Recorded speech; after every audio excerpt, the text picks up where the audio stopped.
வணக்கம். இது டிவி லங்கா செய்திகள். யாழ் மக்களுக்கு வைத்தியர் கேதீஸ்வரனின் அவசர வேண்டுகோள். அழுத்தத்துக்குள்ளான பகுதிகளில் உள்ள வீடுகளில் ஆபத்து, பொதுமக்களுக்கு எச்சரிக்கை. வலுவிழந்த டெட்வா புயல், வானிலை மாற்றத்தில் புரியாத புதிர். இலங்கையை தாக்கிய பேரநிறுத்தம், மீட்டெடுக்க 31 பில்லியன் ரூபாய் தேவை. 10,000 ரூபாய் முற்பணம், மக்களுக்கு அரசின் முக்கிய செய்தி.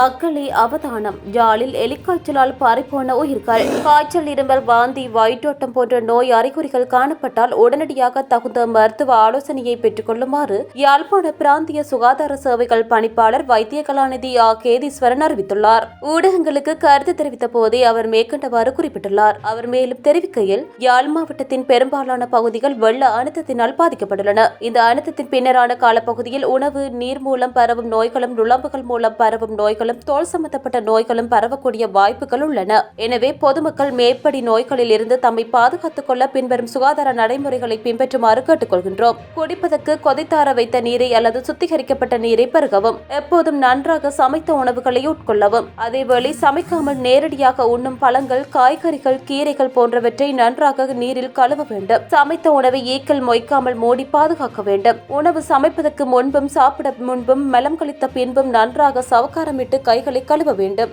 மலம் கழிப்பதற்காக மலசல கூடங்களை பாவிக்கவும். சிறுவர்களது மலக்கழிவையும் மலசல கூட களியினுள் போடவும். கிணறுகளுக்கு குளோரினிட்டு கிருமி நீக்கம் செய்யவும்.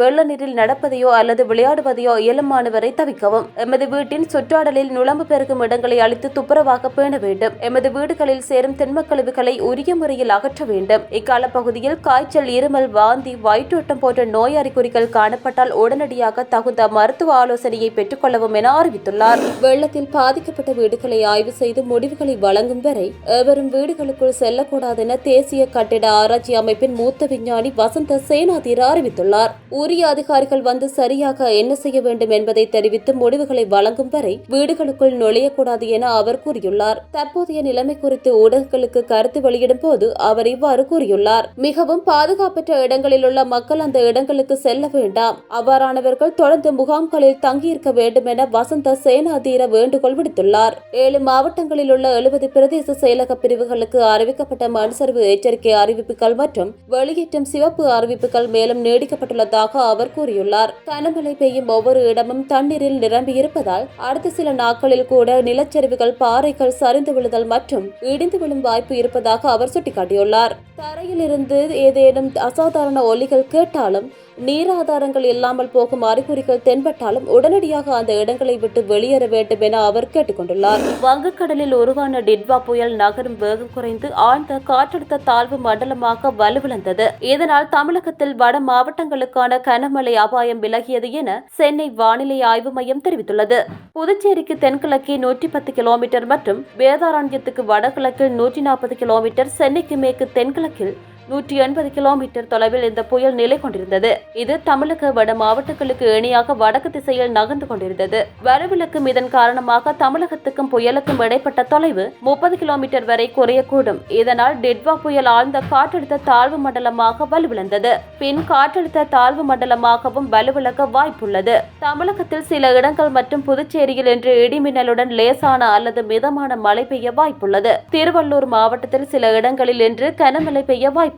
தமிழகம் மற்றும் புதுச்சேரியில் வரும் 6ஆம் தேதி வரை சில இடங்களில் லேசான அல்லது மிதமான மழை பெய்ய வாய்ப்புள்ளது. சென்னை மற்றும் புறநகர் பகுதிகளில் இன்று வானம் மேகமூட்டமாக காணப்படும். சில இடங்களில் இடிமின்னலுடன் மிதமான மழை பெய்ய வாய்ப்புள்ளது. குமரிக்கடல், மன்னார் வளைகுடா, தென்மேற்கு வங்கக்கடல் பகுதிகளில் இன்று சூறாவளி காற்று வீசக்கூடும். மீனவர்கள் இப்பகுதிகளுக்கு செல்ல வேண்டாம். இவ்வாறு பதில் கூறப்பட்டுள்ளது. நாட்டில் நிலவிய அதிதீவிர வானிலை காரணமாக ஏற்பட்ட சேதங்களில் இருந்து இலங்கையை மீட்டெடுப்பதற்கு சுமார் 31 பில்லியன் ரூபாய் தேவைப்படுவதாக இலங்கை அரசாங்கம் குறிப்பிட்டுள்ளது. அத்துடன் டிட்வா புயல் நாட்டின் 1/3 பகுதியை நாசமாக்கியுள்ளதாக வெளிவிவகார அமைச்சின் தகவல்கள் தெரிவிக்கின்றன.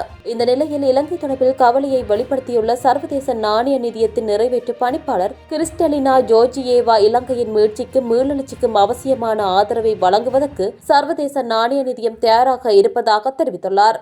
இதனிடையே அழுத்தங்களினால் பாதிக்கப்பட்ட குடும்பங்கள் மற்றும் சமூகங்களுடனும் பாதிக்கப்பட்ட மக்களுக்கு அவசியமான உதவி உதவிகளை வழங்கி வரும் மீட்பு பணியாளர்கள் மருத்துவ பணியாளர்களுடனும் தாம் உடனிப்பதாக தென்னாப்பிரிக்க ஜனாதிபதி சிறில் ராமபோசா தெரிவித்துள்ளார். இதேவேளை 50,000 அமெரிக்க டாலரை நன்கொடையாக வழங்கவுள்ளதாக மாலைத்தீவின் வெளியுறவு அமைச்சு அறிவித்துள்ளமை குறிப்பிடத்தக்கது. இடம்பெயர்ந்த மக்கள் தம் வீடுகளை துப்புரவு செய்ய 10,000 ரூபாய் முற்பணமாக வழங்க அரசு நடவடிக்கை எடுத்துள்ளது.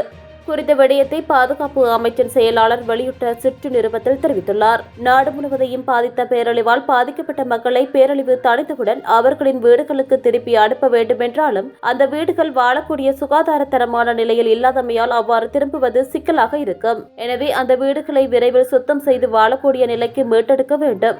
இதற்காக ஒவ்வொரு வீட்டுக்கும் 10,000 ரூபாய் முற்பணம் வழங்க வேண்டும். தற்போது நிலவும் பரவலான பேரிடர் சூழ்நிலை காரணமாக வெள்ளம், மரங்கள் விழுதல் அல்லது பிற பேரிடர்கள் காரணமாக பாதிக்கப்பட்ட குடும்பங்களுக்கு சேறு, மண், குப்பைகள் குவித்து வாழ தகுதியற்றதாகிவிட்ட தங்கள் வீடுகளை சுத்தம் செய்து மீட்டெடுக்க இந்த முற்பணத்தை உடனடியாக வழங்குமாறு கேட்டுக்கொள்கிறேன். நிலத்தின் உரிமையை பொருட்படுத்தாமல் தோட்ட வீடுகள் உட்பட பேரிடரால் பாதிக்கப்பட்ட அனைத்து வீடுகளுக்கும் அது வழங்கப்பட வேண்டும் என சுற்று நிருபத்தில் தெரிவிக்கப்பட்டுள்ளது. யாழ்ப்பாணத்தில் கடந்த வாரம் வெளிக்காய்ச்சலினால் 2 உயிரிழந்துள்ளனர் என யாழ் பிராந்திய சுகாதார சேவைகள் பணிப்பாளர் வைத்தியராக கேதீஸ்வரன் தெரிவித்துள்ளார். வெள்ள நீருடன் தொடர்புடையவர்கள் அதிக கவனத்துடன் இருக்க வேண்டும் எனவும் அவர் வேண்டுகோள் விடுத்துள்ளார். அவர் மேலும் தெரிவிக்கையில், யாழ் மாவட்டத்தில் கடந்த வாரம் எலிக்காய்ச்சல் நோயினால் 2 இறப்புகள் ஏற்பட்டுள்ளன. கரவெட்டி, சாவகச்சேரி சுகாதார வைத்திய அதிகாரி பிரிவுகளில் இந்த மரணங்கள் ஏற்பட்டுள்ளன. கடந்த வருடமும் யாழ் மாவட்டத்தில் நவம்பர், டிசம்பர் கால பகுதியில் தீவிரமாக பரவிய எலிக்காய்ச்சல் நோயினால் 8 இறப்புகள் ஏற்பட்டிருந்தன. யாழ் மாவட்டத்தில் தற்போது ஏற்பட்டுள்ள வெள்ள நிலைமைக்கு பின்னரே இந்த நோய் பரவல் ஏற்பட்டுள்ளது. எலிக்காய்ச்சல் நோய் ஒரு வகை பாக்டீரியாவினால் ஏற்படுகிறது. எலிகள் போன்ற விலங்குகளின் சிறுநீர் மூலம் வெள்ள நீர், வயல் நீர், சேற்று நிலங்களில் இக்கிருமிகள் சென்றடைகின்றன. மனிதர்கள் வெள்ள நீரில், வயல் நிலங்களில், சேற்று நிலங்களில் வேலை செய்யும் போது அவர்களின் தோளில் உள்ள புண்கள் அல்லது காயங்கள் மூலம் கிருமிகள் மனித உடலினுள் உட்செல்கின்றன. இந்நோய் ஏற்படும் போது கடுமையான காய்ச்சல், கடுமையான தலைவலி, கடுமையான தலையிடி, இருமல், கண்கள் செந்நிறமாதல், வாந்தி, சிறுநீருடன் இரத்தம் வெளியேறுதல், சிறுநீர் வெளியேறும் அளவு குறைதல் போன்ற அறிகுறிகள் ஏற்படலாம். இதனால் மனித உடலில் சிறுநீரகம், சுவாச தொகுதி, இதயம், ஈரல், மூளை போன்ற உறுப்புகள் பாதிக்கப்பட்டு மரணத்தை ஏற்படுத்தும். இந்நோயானது பெரும்பாலும் வயல்கள், சேற்று நிலங்களில் பயிர் செய்யும் விவசாயிகள் மத்தியிலும், கடல் நீரேரிகளில் மீன்பிடி தொழிலில் ஈடுபடுபவர்கள் மத்தியிலும், வெள்ள நீருடன் தொடுகையில் ஈடுபடுபவர்கள் மத்தியில் அதிகம் காணப்படுகின்றது. இந்நோயிலிருந்து எம்மை பாதுகாத்துக் கொள்ள வயல், சேற்று நிலங்களில் வேலை செய்யும் விவசாயிகள், கடல் நீரேரிகளில் மீன்பிடிப்பவர்கள் உடலில் காயங்கள் அல்லது புண்கள் இருப்பின் அவற்றை நீர் உட்புகாத வகையில் கட்டுப்போடுதல் வேண்டும். வெள்ள நீரில் அல்லது அசுத்தமான நீரில் பணியாற்றும் சுத்திகரிப்பு தொழிலாளர்கள் கால், கைகளுக்கு பாதுகாப்பு அங்கிகளை அணிய வேண்டும். வெள்ள நீரில் அவசியமின்றி விளையாடுவதை தவிர்க்க வேண்டும். வயல்களில், சேற்று நிலங்களில் வேலை செய்யும் விவசாயிகளும், கடல் நீரேரி மீன்பிடி தொழிலாளர்கள், சுத்திகரிப்பு தொழிலாளிகளும் இந்நோய்க்கான தடுப்பு மருந்தை உங்களது பிரதேசத்துக்குரிய சுகாதார வைத்திய அதிகாரி பணிமனையில் அல்லது பொது சுகாதார பரிசோதகரிடம் பெற்றுக்கொள்ளலாம். வெள்ள நீருடன் தொடுகை ஏற்படுத்திக் கொள்பவர்களும் மேற்படி தடுப்பு மருந்தை பெற்றுக்கொள்ளலாம். மேற்படி நோய் அறிகுறிகள் காணப்பட்டால் உடனடியாக முதல் 2 நாட்களுக்குள்ளேயே தகுந்த மருத்துவ ஆலோசனையை பெற்றுக்கொள்ள வேண்டும் என்றார். மேலும் பல செய்திகளை அறிந்து கொள்ள தொடர்ந்தும் டிபிஎன் லங்கா செய்திகளுடன் இணைந்திருங்கள்.